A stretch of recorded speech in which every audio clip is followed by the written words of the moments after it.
అన్నమయ్య సాహిత్యం చాలా విస్తృతమైంది.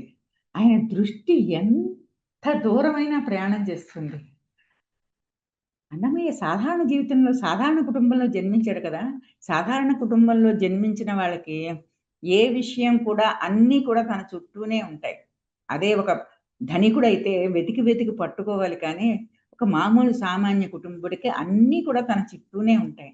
దాన్ని అన్వయించి చెప్పగలిగిన సాహిత్య సృష్టి చేసినవాడు అన్నమయ్య. ఏ విషయంలో ఎవ్వరిని వదిలిపెట్టలేదు. ఎవ్వరిని తక్కువగా చూడలేదు. పాంచభౌతిక శరీరం అనే వస్త్రాన్ని పడుగు పేకగా వేసి, పచ్చడాలు కుట్టి, కర్మఫలాన్ని వెలగా చేసి అమ్ముతున్న వ్యాపారిగా ఎవరు? శ్రీనివాసరావు. వాడల వాడల వెంట వాడేవో. వీధి వీధి తిరిగి బట్టలమ్ముకుంటున్నాడు వాడు. వీధి వీధి తిరిగి నెత్తి మీద మూటలు పెట్టుకుని బట్టలమ్ముతారు కదా పల్లెటూళ్ళలో. నీడ నుండి చీరలమ్మే నేత బీహారి. నీడ అప్పుడప్పుడు నీడకొచ్చాను. ఎక్కడైనా మూట విప్పమ్మ అంటే, ఉండండి ఆ చెట్టు కిందకెళ్ళి విప్పుతాను అంటాడు. మన పల్లెటూళ్ళలో ఇప్పటికి కూడా నెత్తి మీద చీరలు పెట్టుకొని వస్తారు కదా! వాళ్ళు ఎప్పుడైనా రండి ఇలాగ విప్పమ్మ ఒకసారి చీరలు విప్పి చూపించు నాకు అంటే, మూట విప్పి చూపించు అంటే నీడ దగ్గరికి రమ్మంటాడు. వాడల వాడల వెంట వాడేవో. వాడలు తిరుగుతూ ఉంటాడు. నీడ నుండి చీరలమ్మే నేత బేహారి. మచ్చిక జీవుల పెద్ద మైలు సంతలహాన వెచ్చపు కర్మధనము విలువ చేసి. కర్మధనం వెచ్చగా ఉంటుంది ఆ కర్మ. ఆ కర్మం అనే ధనాన్ని ఖర్చు పెట్టి తను నేస్తాడట. పాంచభౌతిక శరీరం అనే వస్త్రాన్ని పడుగు పేకగా వేసి, మనం చూడండి ఎప్పుడైనా నేతలు నేస్తున్నాడు మధ్య మధ్యలో ఇలా పెడతారు, ఇలా ఇలా అంటూ ఉంటారు, మళ్ళీ మధ్యలో ఇలా పెడుతూ ఉంటారు. ఇవన్నీ కూడా ఏంటంటే అడ్డంగా ఒక ఇది దారం, నిలువుగా ఒక దారం. లేకపోతే ఒకదానికి ఒకదానికి విడిపోతుంది కదా! అలా మధ్యలో పడుగు పేకల్లాగా ఇవన్నీ పెట్టి వాటినన్నిటిని నేస్తాడు. మన కర్మఫలమే దాని ఖరీదు. అని ఎంత చక్కటి ఆలోచన. ఒక కర్మఫల సిద్ధాంతాన్ని అనుసరించి జీవులను కర్మ ఫలదాతగా చీరలు నేసి వీధుల వెంట తిరుగుతూ చీరలమ్మే వ్యాపారిగా మనకి దర్శనం ఇస్తాడు. ఇది ఈ రకమైన ఆలోచనలన్నీ కూడా అన్నమయ్యకు మాత్రమే సాధ్యమవుతుంది. మిగిలిన వాళ్ళెవరికీ సాధ్యం అవ్వదు. తర్వాత ఒక వైద్యుడి గురించి చెప్తాడు. శ్రీహరి పాద తీర్థంబే చెడని మందు. అంటే దీనికి ఎక్స్‌పైరీ డేట్ లేదు. ఎక్స్‌పైరీ డేట్ లేదు దీనికి. ఏ మందుకైనా మనం ఏదైనా నోట్లోకి వేసుకోవాలంటే ముందర ఎక్స్‌పైరీ డేట్ చూస్తాం కదా! శ్రీహరి పాదతీర్థం అంటే ఆయన కాళ్ళు కడిగిన నీళ్లుకుంటుంది చూసారా? దానికి ఎక్స్‌పైరీ డేట్ ఏమి అక్కర్లేదు. ఏ రోగం వచ్చినా సరే ఆ నీళ్లు తాగితే చాలు పోతాయి. మోహాపాశాలు పోసి మోక్షం ఇచ్చే మందు. మోహాన్ని ఇవన్నీ మనకి ఈ లంపటాలన్నీ వదిలితే కానీ మనం మోక్షం రాదు అనుకుంటాం.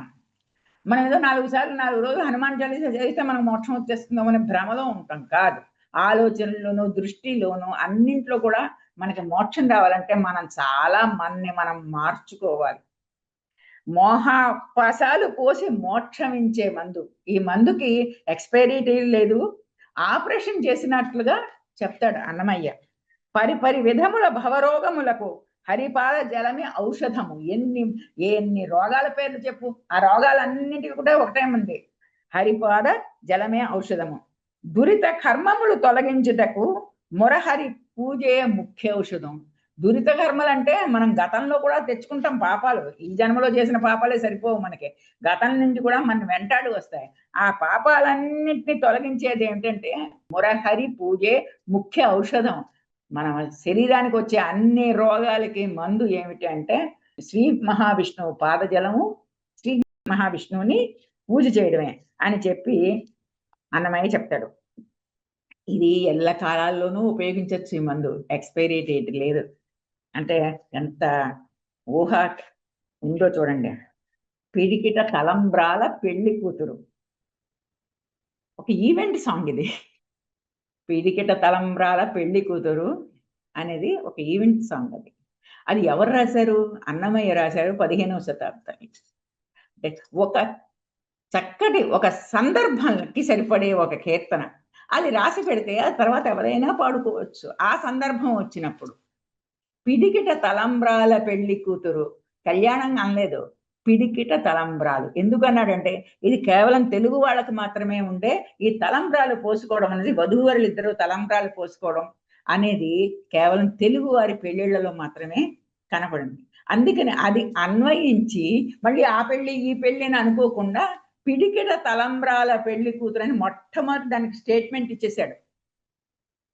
అది ఇది తెలుగు వారి పెళ్లి సుమా అని చెప్పేసేసి కొంత కరమరలి నవ్వింది పెళ్లి కూతురు. అప్పుడప్పుడు కొంచెం కొంచెం సిగ్గుపడుతూ అటు ఇటు చూస్తూ నవ్వింది అని చెప్పేసేసి చెప్తాడు. భూదేవి శ్రీదేవి కనిపించే మనకి ఎస్వీబీసీలో రోజు కూడా శ్రీనివాస కళ్యాణం చూపిస్తారు కదా, అప్పుడు తప్పకుండా ఈ పాట వేస్తారు. అన్ని పెళ్లిళ్ళలో కూడా ఈ పాట సాధారణంగా కనిపిస్తూనే ఉంటుంది. 15వ శతాబ్దంలో జరిగిన తెలుగువారి పెళ్లి వేడుకలను అన్నమయ్య జగద్విఖ్యాతం చేశాడు. ఇది 15వ శతాబ్దంలో వచ్చిన పాట అంటే ఎవరు నమ్మలేరు అంట. మళ్ళీ తర్వాత అంటే ఒకే చోట ఉన్నా ఒకళ్ళనొకళ్ళు కలుసుకోకపోయినా వాగ్గేయకారుల ఆలోచనలన్నీ ఒకటే లాగా ఉంటాయి. ఏమిటి అంటే సీతా కళ్యాణ వైభోగమే రామ కళ్యాణ వైభోగమే పవనజ స్తుతి పాత్ర పావన చరిత్ర రవి సోమ వరనేత్ర రమణీయ గాత్ర సీతా కళ్యాణ వైభోగమే. ఇది తర్వాత తరంలో వచ్చిన త్యాగరాజ స్వామి సీతా కళ్యాణాన్ని వర్ణిస్తూ రాసిన పాట. తర్వాత ఎంత మాత్రమున ఎవ్వరు తెలిసినా అంత మాత్రమే నీవు. లేదండి నాకు వెంకటరమణమూర్తి అంటే పెద్దగా పడదండి, నేను శ్రీకృష్ణుడు భక్తుడినండి, నేను ఈశ్వరుడు భక్తుడినండి. అప్పుడప్పుడు ఈ దెబ్బలాట్లు కూడా జరుగుతూనే ఉంటాయి కదా, ఇవన్నీ కూడా అప్పుడప్పుడు ఇప్పుడైతే అన్ని చోట్ల కూడా కనపడుతూ ఉంటాయి. అంత మాత్రాన్న మనం ఏమి వెంకటేశ్వర స్వామిని వదిలేయక్కర్లేదు అని ఆయన వైపు నుంచి చెప్తాడు. ఏమని చెప్తాడు? ఎంత మాత్రమున ఎవ్వరు తలచిన అంత మాత్రమే నువ్వు పరమేశ్వరుడు అనుకుంటే ఆయన మనకి గంగాజూటంతో కనబడతాడు, విష్ణువు అనుకుంటే శంకు చక్రాలతో కనబడతాడు. ఇలాగా మనం ఏమనుకుంటే అలాగా, ఆంజనేయ స్వామి అనుకుంటే తోకతోటి కనబడతాడు. ఇలాగ మన ఊహే కానీ అన్నీ ఒకటే అని చెప్పేసి నీ వలన కొరతే లేదు మరి నీరు కొలది తామరవు ఆవల భాగీరథి బావుల ఆ జలమే ఊరినట్లు. అంటే ఏంటంటే ఇవన్నీ భావాలు. ఆ జలం ఊరిపోతుంది చూసావా, బావిలో నీరు ఊరినట్టుగా మన భక్తి భావం ఊరితే కనుక అక్కడ ఉన్నది ఈశ్వరుడు, ఇక్కడ ఉన్నది మహావిష్ణువు, ఇక్కడ ఉన్నది శ్రీకృష్ణుడు అని మనం ఆలోచించాం. పరమాత్ముడు అని చెప్పి మనం తప్పకుండా ఒప్పుకుంటాం. హరి అవతారమితుడు అన్నమయ్య అని చెప్పేసి అందుకనే అన్నమయ్యనే సాక్షాత్ హరి అవతారం కింద అతని కుటుంబం వాళ్ళు చెప్పుకోవడం జరిగింది.